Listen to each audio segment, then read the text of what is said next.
Ninjago seasons. Some are good, some are bad, but most are generally recognized as having some qualities. However, once in a while there's a couple of sleeper hits. Stuff that kind of just goes into the shadow after the release, and stuff that isn't really talked about much in later years.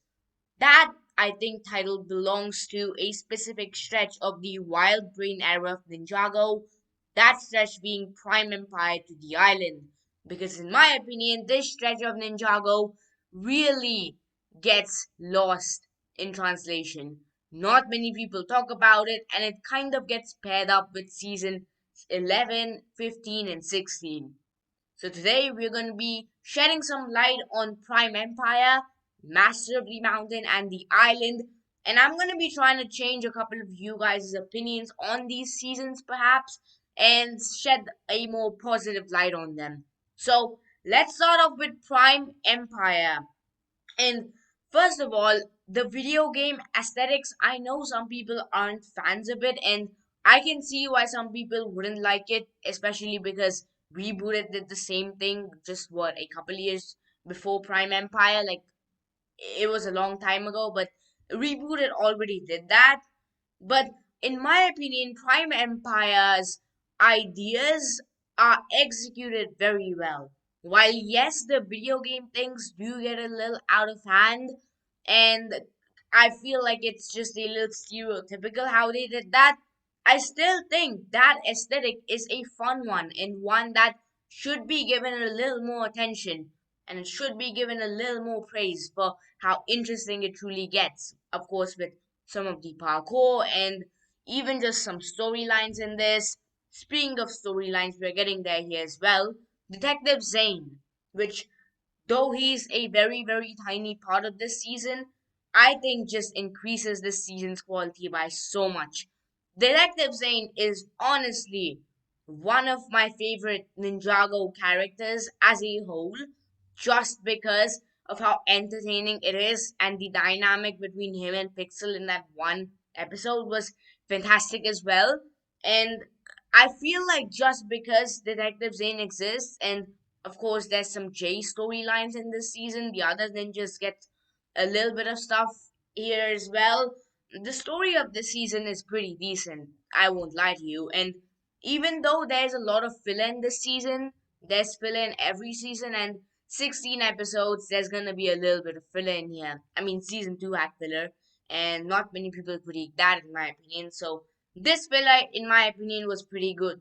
Of course, we had that guy, Okino, and Racer 7, who did have tiny character arcs, which I did like. Scott was here as well. Scott was nice to have in this season as well. I really liked how these side characters got some more light shed on them. This isn't something Ninjago did normally. Before this, I mean, of course, we had Akita and stuff like that, but never to such a degree where some episodes were just based on them, like the Okino episode and stuff like that, just being based on those characters. That was nice. And finally, I think Unagami's villain arc in this season, while being a bit of a copy of, well, one of the seasons perhaps, or just like fiction as a whole, the trope of Unagami has been used a lot before, but I thought it was still interesting. Unagami's design was nice, the mystery behind Unagami was decent, even if it was predictable. Milton Dyer was an interesting character as well. I honestly like the mystery aspects of this season, of course, paired up with Detective Zane. I like this season as a whole. I don't think it deserves the hate, let me be fair with you. I think Prime Empire is a decent Ninjago season, and frankly, I was hating on this season a while back before I watched it as well, so Prime Empire definitely took a step up in my rankings. Master of the Mountain is next. Master of the Mountain is, in my opinion, peak Ninjago. One of the peak Ninjago seasons. Not there quite yet, but it is certainly a very good entry. Just let's get this out of the way here. Cole's arc in this season is one of the best ninja arcs in any season. Cole goes from point A to point B by the end of the season, and I just love how he connects with his Earth element more than, of course, his ties with his mother as well. Shintaro being Cole's area, more or less. Cole is the hero of Shintaro, just fantastic. There, Vangelis as well is the complete opposite to Cole. Cole is down to earth. Cole is, saving creatures and believes in the value of life.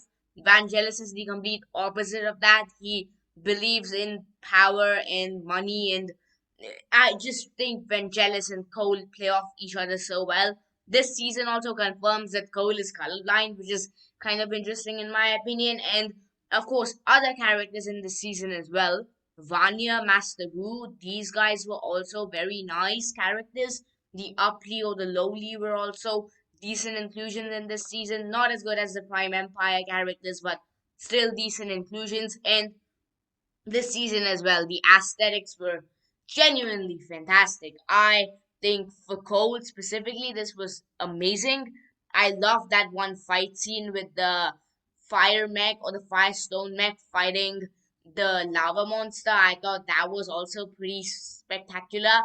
And the finale of this season is, in my opinion, one of the best finales in any Ninjago season. The Son of Lily is a great episode, one of my favorites in Ninjago as a whole, and I think this season deserves to be remembered as being one of the better ones or one of the best ones in my opinion because it truly is just that good.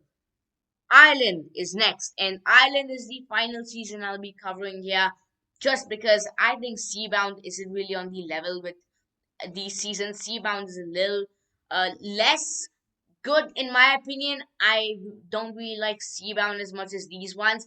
But getting that out of the way now, the island.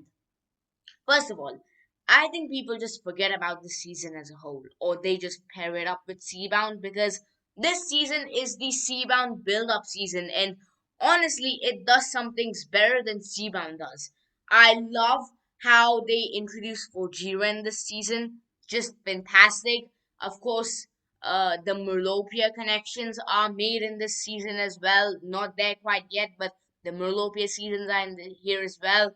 The tribe, I forgot their name, but the tribe is a nice inclusion here. Ronin being the villain was a decent storyline, not the best, but I did tend to enjoy it. I do tend to enjoy those types of stories, especially when it's a filler season like this.